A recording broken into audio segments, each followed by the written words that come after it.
The new Republican tax bill will lower taxes for most individuals and for corporations. No, it is the end of the road. This healthcare, the debate on healthcare is life, death. This is Armageddon.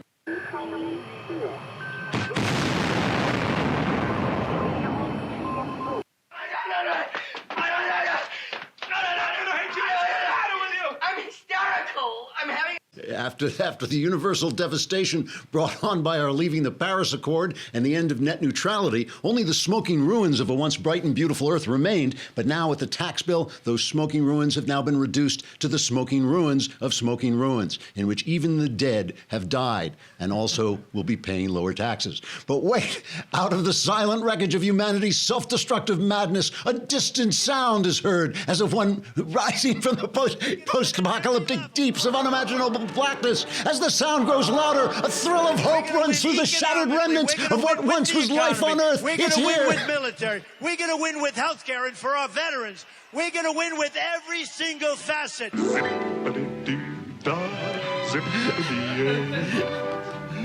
oh my, what a wonderful day. We're going to win so much, you may even get tired of winning. You'll say, please, please, it's too much winning. We can't take it anymore. I feel pretty, oh so pretty. I feel pretty and witty and gay. We have to keep winning. We have to win more. We're going to win more.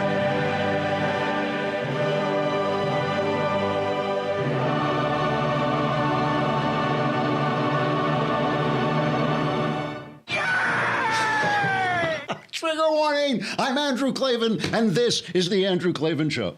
I feel hunky-dunky, life is tickety-boo.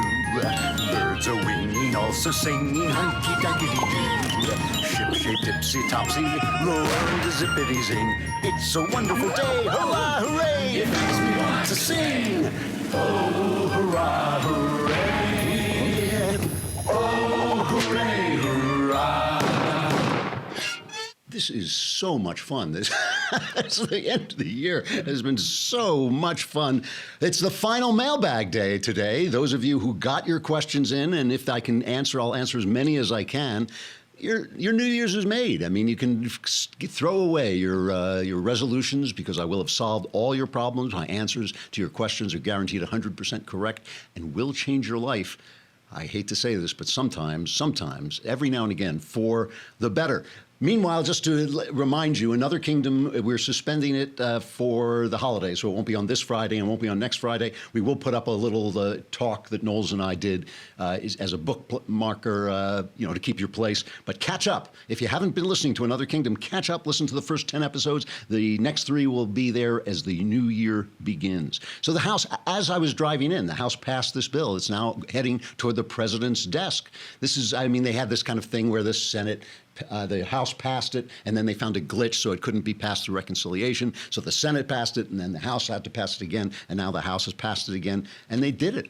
It's unbelievable. I mean, it really is. I mean, they said, it's like after they told us Trump couldn't get elected, they told us, he was going to be a terrible president, he was going to just be a total lib. They told us all these things that just haven't happened, and that's what we're going to talk about. A lot of this today, just all the stuff that they've been saying. Chuck Schumer in the Senate, he said, "You are going to rue the day." Here's Chuck Schumer.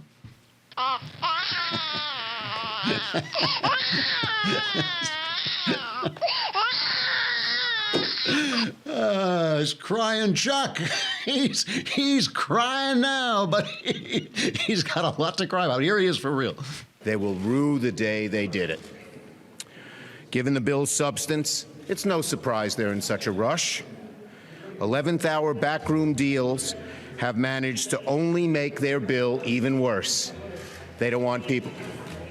Folks, they don't want to discuss it. They don't want to have sunlight shed on it. They don't want anyone to know what's in it.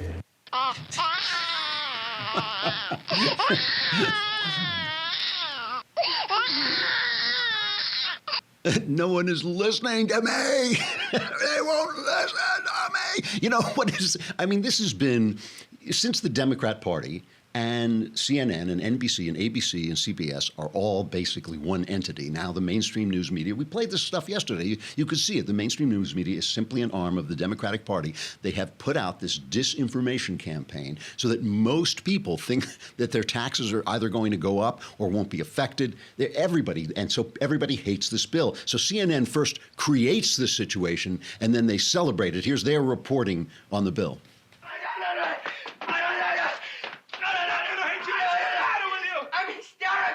I'm having hysterics. I'm hysterical. I can't stop when I get like this. I can't stop. I'm hysterical. I'm sorry. Here's the real CNN. I think this is just before the bill passed. They are warning it. They're gloating. They're gloating. This is going to be the worst thing that ever happened to Republicans. This isn't what America had on its Christmas list after all. New this morning, signs that the Christmas present that the president promised the country, a tax bill, is not what the country actually wants. The House is expected to pass the bill this afternoon, but it is a bill that is getting less popular, it seems, by the day. That's right. A brand new CNN poll this morning shows 55% of you out there oppose it. That is an increase of 10 points of negativity from just last month. We are not done talking about this, not even close.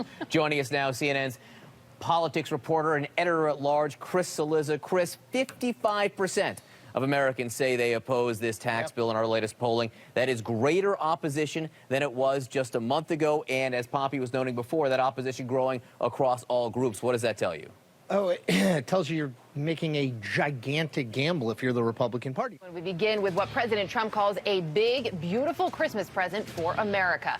The tax cut bill that most Americans don't approve of. So first they spread the disinformation, and then they're so thrilled that people are believing them. And this is the power of the media. There's no question about it, because people do not know what's in this bill because these guys have been purposely misleading them. But there is another power. It is called the power of reality. Remember, when Obamacare was passed, about 60% of the people opposed that. So many people opposed it, in fact, that Democrats lost. Remember, Scott Brown won in Massachusetts, which had never happened. I don't think a Democrat has won in Massachusetts basically since the Revolutionary War. So that was a big shock, and it just got worse and worse. Remember the disastrous unrolling of Obamacare. They were destroyed in the midterm elections. The Democrats were destroyed in the midterm elections, and right now it looks bad for the Republicans in the midterm elections. But as it became clear that Obamacare was an incredible boondoggle that Obama had lied about, it got worse and worse. But even so, Obama won re-election. And it was, and Ted Cruz, remember Ted Cruz? That was the other thing that happened, where people were predicting, according to the polls at the time, Ted Cruz shut down the government in 2013 because he didn't want to fund Obamacare. He was trying to stop Obamacare, and he shut down the government. The polls said, oh, this is a disaster, and they were telling, oh, the Republicans are going to be swept out of office, and that was a tsunami for the Republicans. So the thing is, reality is going to be very different for this tax bill, I believe, than for Obamacare. Obamacare forced people.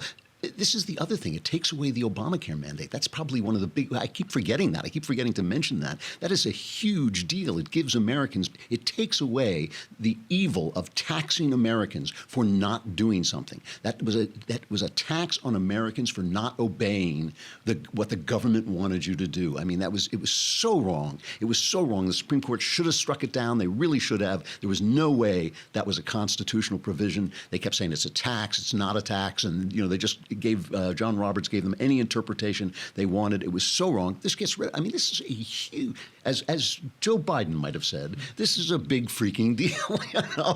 And so, and just to remember that when the Republicans then went to try and repeal Obamacare, there were a lot of people in their districts who didn't want them to do it because they'd gotten used to the free candy, or what those few people who were getting free candy out of it. And so, once the economy takes off, as I believe it will, it already has. I think they already have upgraded the last quarter to 4%. Once that happens, I think this is just going to change. I think this scenario is going to change. And here's what I want to know. Here is really the telling. I became a conservative almost entirely because everything Reagan said would happen happened, and everything the media said about Reagan turned out to be untrue. That is almost entirely why I changed parties. When the Berlin Wall fell down, there was simply no doubt in my mind that it was Ronald Reagan, the dumb actor who I just believed that. I believed he was a dumb actor, a warmonger. He was destroying the world. Same kind of panic was being sold both by the left and by the right. Even the people on the right were making fun of Reagan for his stupidity and his simplicity and his optimism and his sunny. All that stuff came under attack from the guys at National Review, and it came under attack by conservatives. Ronald Reagan said to his Secretary of State, he said, we're going to win the Cold War. And he said, what does that even mean? And he said, it means we win and they lose. And when the wall came down, I thought, son of a gun, that stupid warmongering actor was exactly right. And the same kind of thing happened to the economy. We had been through the Jimmy Carter economy. We were waiting online for gas. You forget that. We were waiting online for gas. People were so depressed. Jimmy Carter was making speeches like, say something nice about America. That's how depressed people were. He talked about the national malaise because Democrats don't understand where this stuff is coming from. It just kind of droppeth like the gentle rain from heaven. They just think, oh, why is everybody so depressed just because I've sat on the economy? They keep telling you, it's the new normal. You always hear this from the Democrats. It's the new normal. It's 1%, 2% growth that we got under Obama. It's the new normal. It's not the new normal. It had to do with the fact that he chased all this money out of the country, that the regulations, businesses couldn't depend on the regulations. So when reality happens, people notice. People notice. They read the book of nature just like they read the news, And so I just believe that this is going to be an absolute bombshell of an economy. I think it's going to go off. It's already gone off like crazy. Just really on the strength of Trump's optimism, just on his promises to deregulate. And now the deregulation has come true. Now the corporate tax rate is coming down. So what I want to know is, are people paying enough attention? Did they hear Nancy Pelosi say what she said? And are they going to look out the window and say, the world is still here. And in fact, I'm making a fortune and my kid has a job and he's not living in my basement anymore. And suddenly, the world is a lot nicer than it used to be. And that's going to change everything. So let's take a look back. Part of this, let's just remember all the stuff that the news media got wrong, first of all, starting with the Martin Luther King bust that was removed from the Oval Office, but it wasn't removed from the Oval Office. And some guy, I think it was from Time Magazine, tweets out that, the evil racist Donald Trump has removed the Martin Luther King bust from the Oval Office, and then said, it was just an error. I didn't see it there, so I assumed it was gone. Well, none of this is just an error. It's what they call too anti-Trump. I think Byron York said there's a too anti-Trump to check. And sometimes there are stories in the news media, they say that story is too good to check. Well, if it's too anti-Trump, they don't check it. The AP and the New York Times said 17 intelligence agencies said that Russia interfered in our election. It was 4. They never mentioned the fact that they never looked at. They never got to examine the intelligence agencies and law agencies, never got to examine Hillary Clinton's computer, that was done by their own people. The EPA Director Scott Pruitt, these are just off the top of my head, the EPA Director Scott Pruitt never met with the CEO of Dow Chemical, that they reported that, and then he decided not to ban or lift a ban on a pesticide. James Comey did tell Trump he wasn't under investigation 3 times. Anthony Scaramucci wasn't under investigation for dealings with a Russian bank. Michael Flynn was not going to testify that the candidate Donald Trump. It's mistake after mistake. But Grabien, which is a wonderful website, I'm glad to get the chance to mention them because one of the several websites I visit every morning to gather sound for the show is Grabien. They do a wonderful job of compiling stuff. They compiled a look back of 10 moments in the news media, not of mistakes, because mistakes, they can always make an excuse for the mistakes, even though the mistakes are always on one side. But they compiled just an embarrassing collection of attitude, ways that they're manipulating you, ways that they're manipulating the public, so that to create this atmosphere of hysteria when, as I said yesterday, nothing is happening except Republican governance. Trump is not doing anything radical. He's not. He is doing what Republicans are supposed to have stood for all this time. So let's begin. I want to begin with this, not because it's such a big gaffe, but just because it actually does reveal what the mainstream media thinks. This is Mika Brzezinski on Morning Joe, and listen carefully to what she says as cut number 10. He could have undermined the messaging so much that he can actually control exactly what people think, and that is our job. It's our job to control what people think. So let's take a look at some of the ways they control what people think. Let's go first of all to these are some of the most embarrassing moments of the year on the media. Let us go first to cut number 8, which we will put under the heading emotionalism. This is just Jimmy Kimmel coming out and attacking the Republicans for wanting to repeal the boondoggle call and the anvil that has been tied to the foot of the economy for all these years, Obamacare. No parent should ever have to decide if they can afford to save their child's life. It just shouldn't happen. Not here. But the comedy never ends on that show, does it? It's like, that's great. Let us look at after the election. Here is a collection. Again, this is from Grabian, a collection of questions that were asked to Hillary Clinton, asking her the tough questions about her email, about her mistake in Libya, about her bad, term as Secretary of State, about her corruption with the Russians, her dealing with the Russians. They were really hammering her with tough questions. Here they are. Alternate nostril breathing. Yes. What is that? And dare you give me a demonstration of that? At this stage in your life, does even having to ask yourself the question of why hurt? Do you give absolution to those who didn't vote, to women who didn't vote? No. Welcome back. My interview with former Secretary of State Hillary Clinton is now subject to a brief interruption because of this important video of a sneezing panda. All right, so the mom, Madam Secretary, what's your favorite flavor of ice cream? Oh, the hard questions. How did you get out of bed in the morning? Because I did not run for president, and I could barely do it. Well, cheers.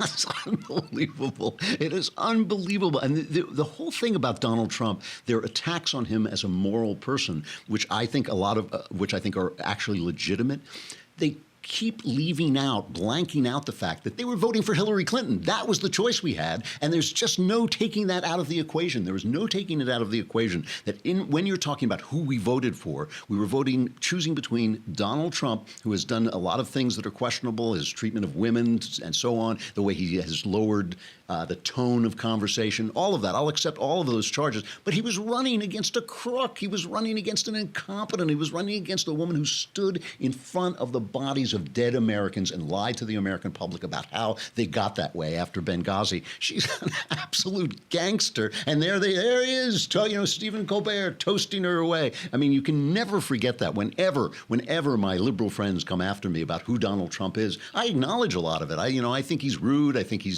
has brought down the conversation. I think he does things that, he hasn't got a feel sometimes for what a president should say, but he's doing a great job. He has done a great job at the presidency. And if he is not the highlight of, if he's not Abraham Lincoln, listen, I wish Abraham Lincoln were running against George Washington. That's what I wish. I wish that I had been able to say, wow, I don't know which of these guys is greater. I got to really work on this. Which of these guys are greater? We're not living in that time anymore. Them days is gone. And am I sad about it? Yeah, but come on. This is it. This is the only life you got. I'm not going to sit around and stab myself over the fact that the president is rude, especially when he's doing this terrific job he's doing. Let's look a little bit more of these Grabian clips. This is a great one. This is cut number 6. This is the absolute craziness of the Trump hate in the media. When you have a president with absolutely no morals, who's a bully, who acts like a bigot and a racist, and is a sexist and a sexual harasser. Donald Trump staged a hostile takeover of the Republican Party on the right, and now we are where we are, which outside of the Civil War, World War II, and including 9/11, this may be the most cataclysmic event the country's ever seen. I'm hysterical. I'm having hysterics. I'm hysterical. I can't stop when I get like this. I can't stop. I'm hysterical. Okay, I may have added that last one, but the rest of them, that was Mark Halperin, serial sexual abuser, alleged sexual abuser Mark Halperin, saying that, with World War II, He did say that, right? I did hear him say that. With World War II, that Trump was one of the great cataclysms. The election of a Republican president, which is all he's turned out to be. I mean, Ann Coulter is angry at him because not a foot of the wall has been built. The influx of illegal immigrants has virtually stopped. So, we don't even, the wall as a symbol, I guess it remains. He promised a wall. I guess he has to build something that looks like a wall at some point. But, you're still complaining about that when all these victories, and I'm not even going to go through them again, all these victories for conservatives, it has been an amazing year. I was on the radio in Chicago yesterday. This is kind of funny. I go on this wonderful show, and I think it's Dan and Amy, and I talk to them. Every couple of weeks, they call me up. It's a morning radio show in Chicago. And it's usually kind of a love fest because we kind of agree on virtually everything. And they've read my book, The Great Good Thing, and they really like it.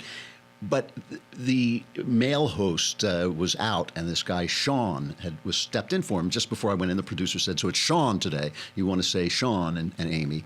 So I said, fine. And I went on the air, and they asked me about this article I'd written about how Trump had made the government more moral. I've talked about that on the show. And Sean just went off on me and started yelling at me about all the things he hasn't done. And I said, Sean, it's been a year of the presidency. You could take any president from George Washington on and talk about the things that he hasn't done, but the things that he has done have been amazing. All right, so let's move on to this. This is another favorite of mine. This is number 5 from Grabian. This is the media begging for Trump to be impeached.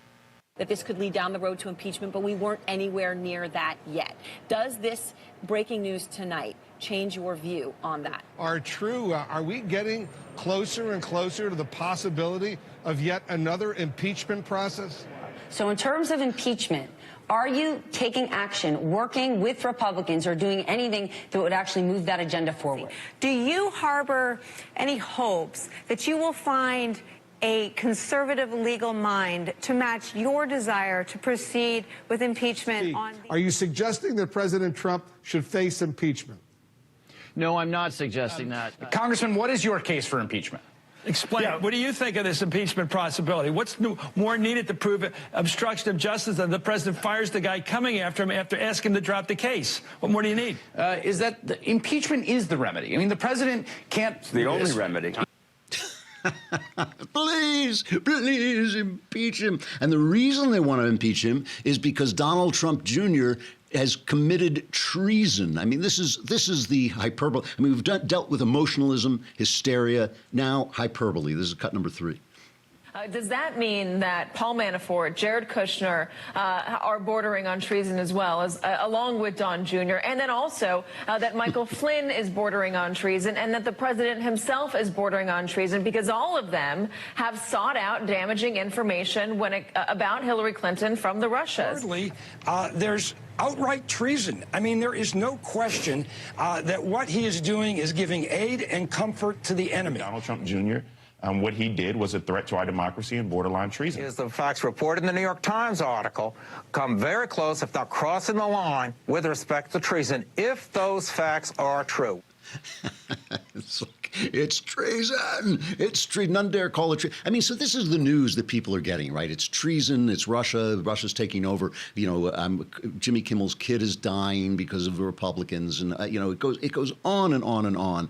And I just want to close with what is in this Grabian list is their top thing. I want to remind you of the way that Obama was recovered. Obama, who did smush the economy. Obama, who abandoned the Iraqis. Obama, who wouldn't go into Syria, who let ISIS spread like a wildfire. Obama, who wanted to use the IRS to silence his enemies. Truly, what should have been one of the biggest scandals in this country ever, that he used the IRS to do that. Obama, whose Justice Department we now know was so corrupt that they were actually turning a blind eye to the drug dealing, the influx of cocaine coming in from Hezbollah. We now know this through this Politico article. They were turning a blind eye to the the influx of cocaine from Hezbollah, a terrorist group, in order to make a deal with Iran, an even larger terrorist group, to let them, what is ultimately going to allow them to get nuclear weapons.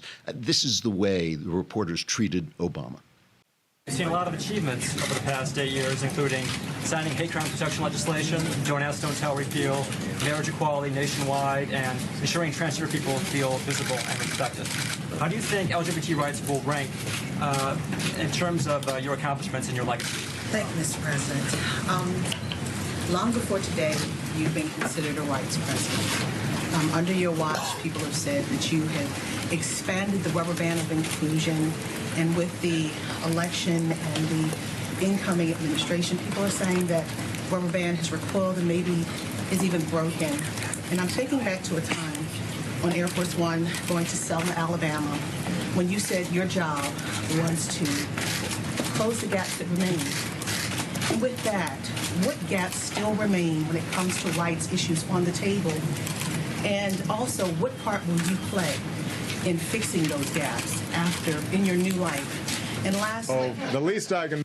So the last question is the one we cut it off because it just goes on for a long time. But the last question is just a woman saying it's been an honor. It has been an honor to cover this delightful, delightful president. But you know what is interesting? Again, just talking about the difference between the book of the news and the book of nature, the book of reality, is that the Democratic Party was destroyed by Barack Obama. He's now left this leftist party, which may or may not regain strength. But of course, as Ronald Reagan told us, they can't help themselves. They govern like leftists, and so they always get thrown out of office. So even while they created this saint in Barack Obama, and even while the racial pathology that they have sold to America meant people weren't allowed to dislike him, and he's very popular, his programs were not popular. If they had been, Democrats would have been elected with the same enthusiasm that he himself was. He was an excellent politician. He did a great job. But even the news media, doing what they were doing there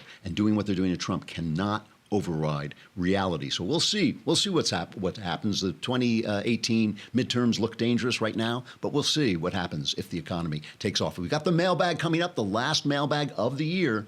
So last chance to solve all your problems. But first, we got to break away from Facebook and YouTube. Come on over to thedailywire.com. You can listen to the rest. You could have watched the whole thing on thedailywire.com if you'd only subscribed for a lousy $10 a month. For $100, you get a subscription for a full year and the Leftist Tears mug, which is going to be filled magically all year long. Come on over and listen to the mailbag.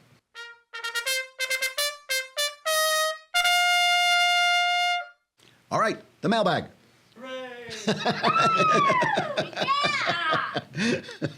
We should.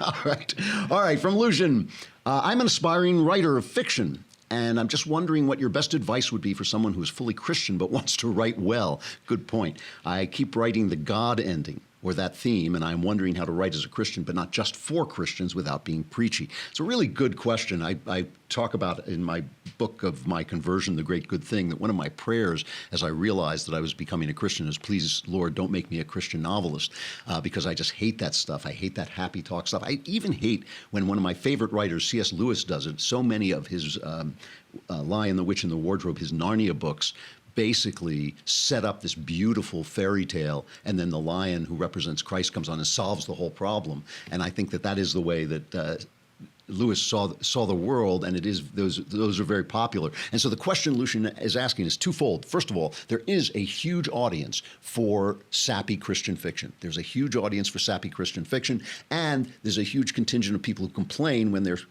Christian fiction isn't sappy enough, when it contains real words that people use, when it contains real evil, when people get away with evil as they do in real life, when bad things happen to good people, all those things that are part of the world as God governs it, the real world that God governs. But if you want to be a good writer, that's where you have to go. You have to go against the audience that's demanding sappiness and let them look for other writers. The way to do this is twofold. In fact, it's in keeping with the theme we've been talking about all day. You've got to read the book of nature. You've got to observe how life actually works, and observe the fact that God doesn't always come to people, that people, that God doesn't always save people from the pains of life. People die young. Children die, which is one of the great evils that you have to wrestle with when you're trying to have faith in the goodness of God. People are in grief. God is comforting. God will make you whole. God will heal you. He will give you joy even in grief. But that's a different thing than saying that he makes everything work out. You don't have to have, I sort of became, as a thriller writer, I tried to become a master of the happy, sad ending, where the crime would get solved, but you would still see that it was a sad world. So you just have to pay attention. And the other thing to do is to read books that aren't necessarily Christian books, because there are many, many, many great novels and great movies and great plays that are written and performed by people who aren't Christian at all, and who sometimes see the world in a very clear way. So, for instance, there's a movie called Open Water. It's not a great movie, but it's a good little thriller about people being lost at sea and attacked by sharks.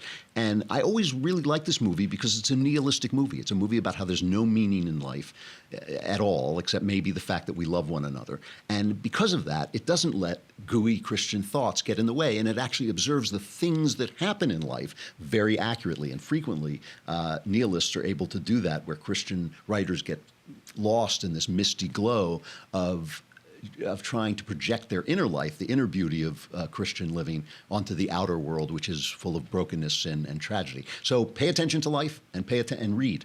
That's the best advice for any fiction writer is read, read, read. And don't just read the stuff you like that was written yesterday. Read the stuff throughout history that's been deemed great. It will be an education.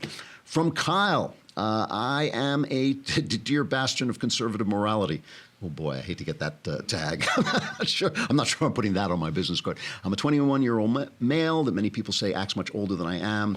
I hold myself to a high moral standard. I have 2 college degrees, a career as a paramedic. My question is something I've been grappling with for a while now. I'm in love with a lady that I've been with for almost 2 years. Throughout that relationship, she cheated on me, lied to me several times, broke up with me. After nearly 6 months of being apart, I started seeing her again. But since then, she has still held on to the belief of wanting to remain single and act her age. I have tried to help her through her issues, including recent criminal drug charges, and explain to her that there is no value in acting like a kid.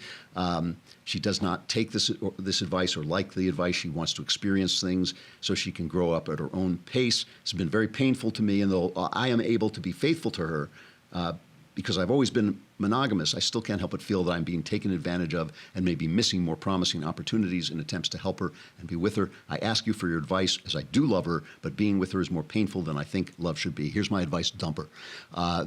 Be a man. This is a masochistic relationship you're in. This is a woman who's never going to be anything but a liar. If you dump her, she's going to come back and beg to be taken back, I'll bet. Don't take her back. This is time for you to move on. Put your big boy pants on. Get rid of her.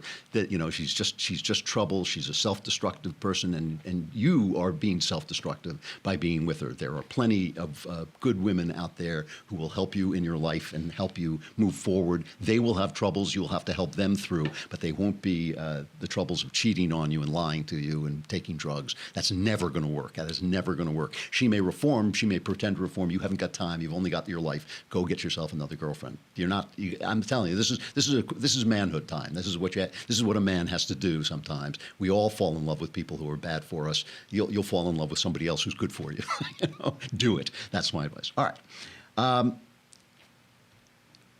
From Tiffany, what advice would you give to an atheist who honestly wants to find God, if he's there? I was raised Christian, but never really believed in any of it. However, I've recently been drawn to conservative views and the idea of a higher power. I saw a few minutes of an interview you did on the Rubin Report and thought you might have some words of wisdom to shine a light on my situation. I do have some words of wisdom. First of all, let me sell you my book, because I think I'd be a fool not to, but also a lot of people have found it helpful. It's called The Great Good Thing: A Secular Jew Comes to Faith in Christ, and it charts my conversion, which is not a conversion through some kind of miraculous light, but is a conversion through reason, essentially, and through beauty, through truth and beauty. And so I think that's why it helps a lot of people who aren't helped by more preachy books. But there are other great books, too, of course, like Mere Christianity by C.S. Lewis. And those are all things that you should be reading if you want to get in touch with God. But the most important thing to do with God, to get in touch with God, is get in touch with God. His lines are open. He will answer your call.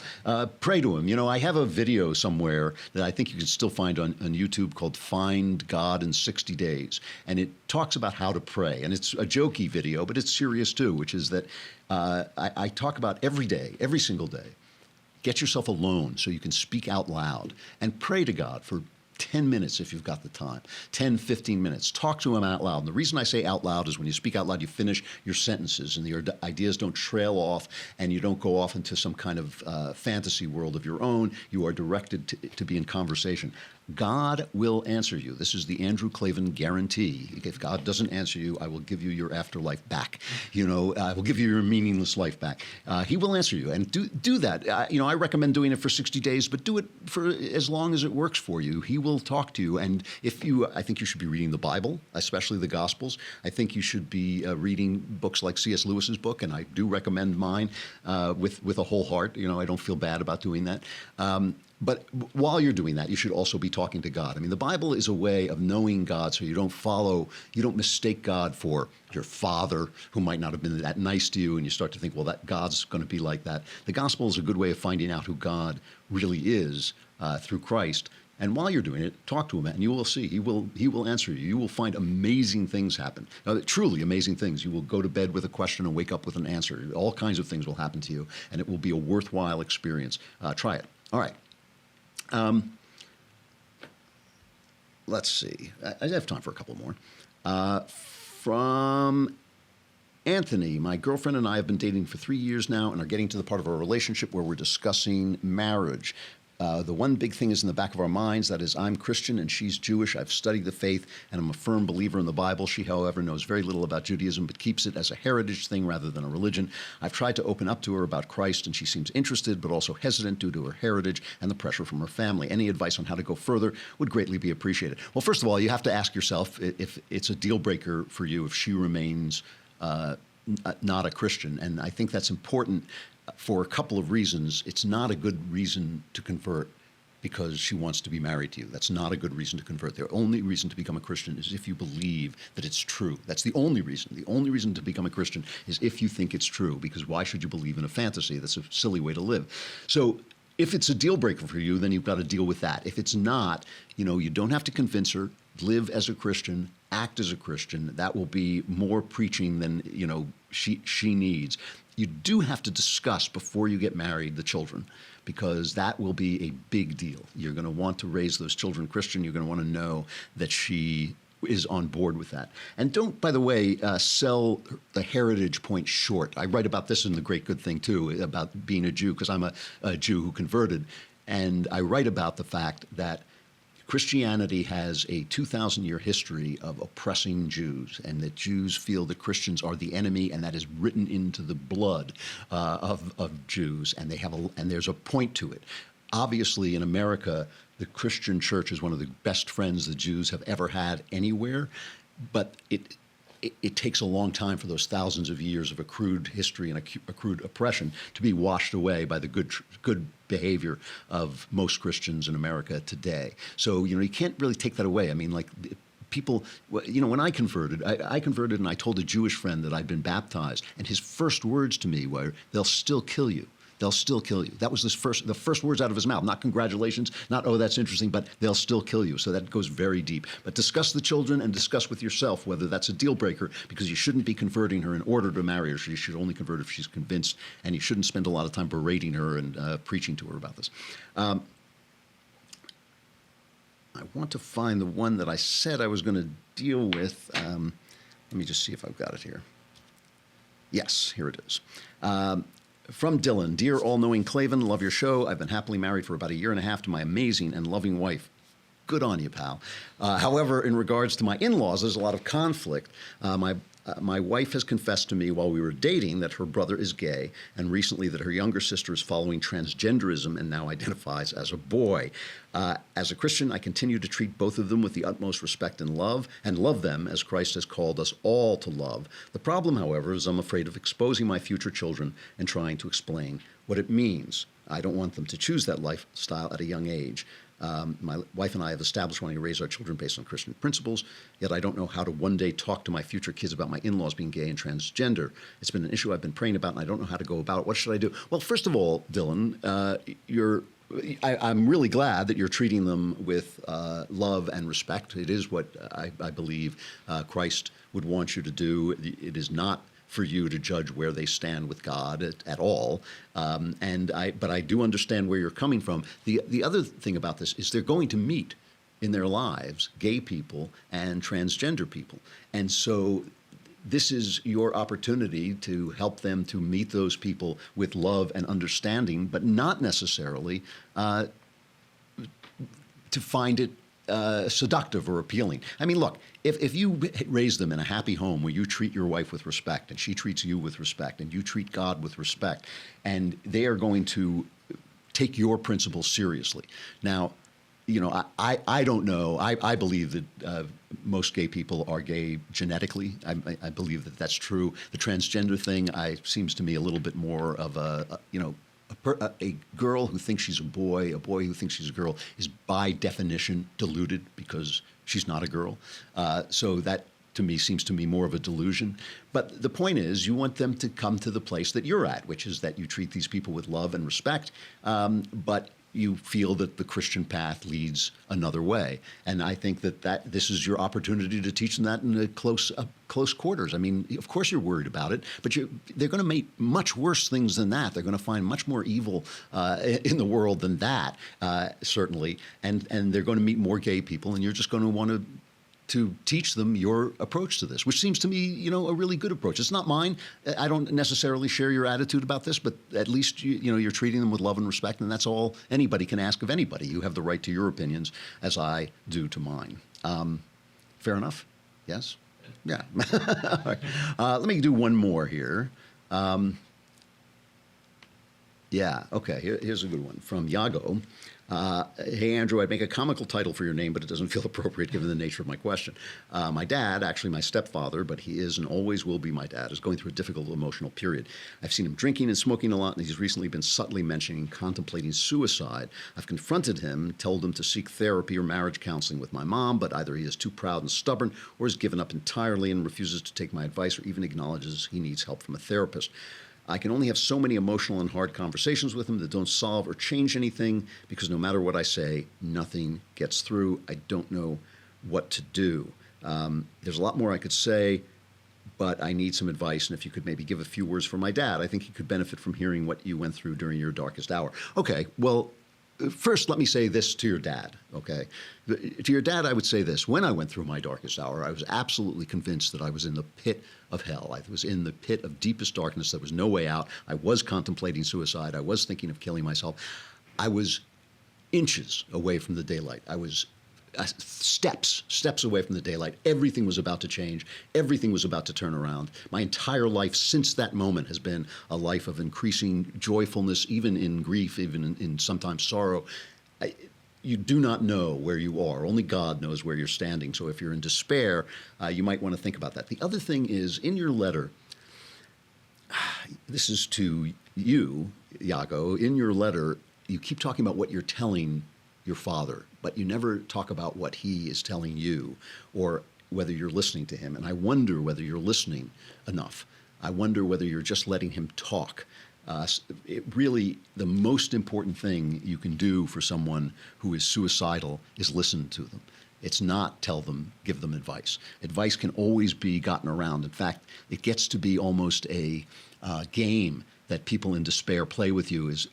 They play this game of soliciting advice from you so they can tell you why it won't work. And that makes them feel in control, and that makes them feel powerful. Instead of doing that, why not just listen to him? Why not just hear what's hurting him and be there for him and tell him you love him and hear some and listen some more? The more you listen, the more you'll know, the more he'll have an outlet for it, and maybe he'll start to see where the trouble lies in ways that he doesn't see now. I mean, I feel that there's a lot of stuff you're not saying. Maybe you are listening, but if you're not, it's something that you should consider, that really just having someone there to be with you and love you and accept you and listen to you is the most important thing that anybody who is near despair can have.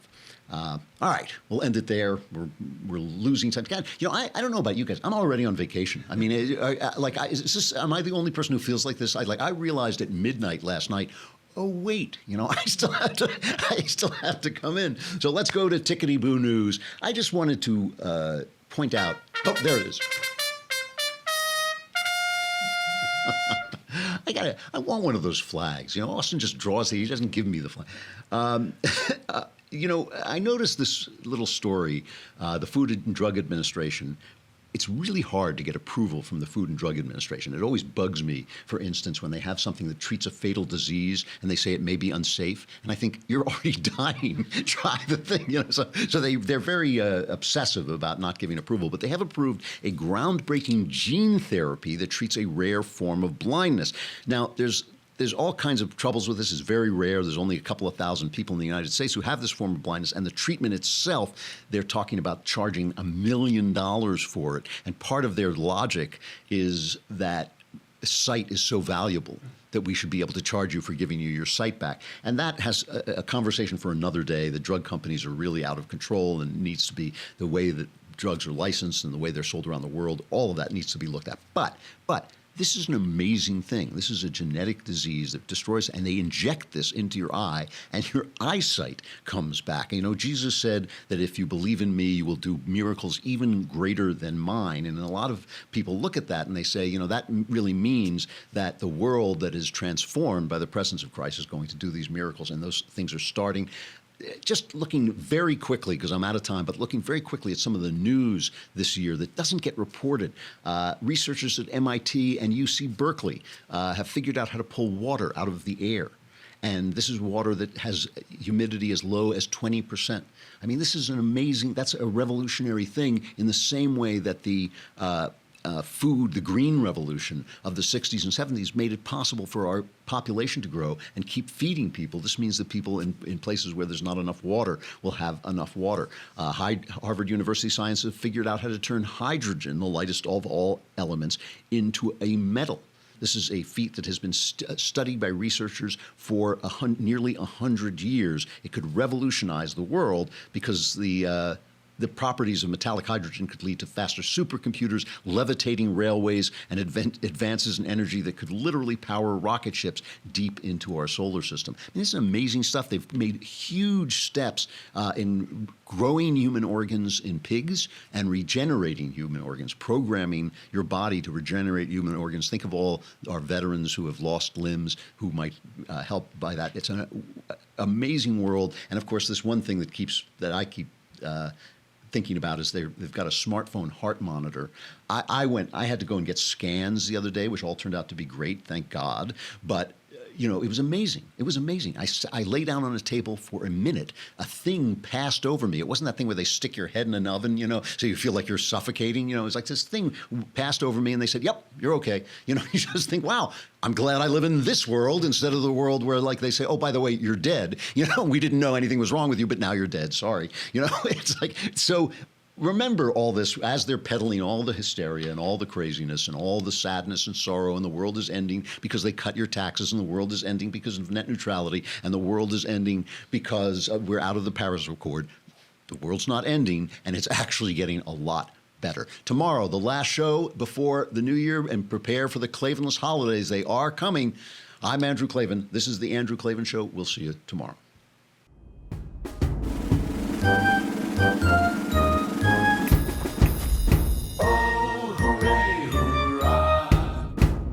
The Andrew Klavan Show is produced by Robert Sterling, executive producer Jeremy Boring, senior producer Jonathan Hay. Our supervising producer is Mathis Glover. Technical producer Austin Stevens. Edited by Alex Zingaro. Audio is mixed by Mike Cormina. Hair and makeup is by Jesua Alvera. And our animations are by Cynthia Angulo and Jacob Jackson. The Andrew Klavan Show is a Daily Wire Forward Publishing production. Copyright Forward Publishing 2017.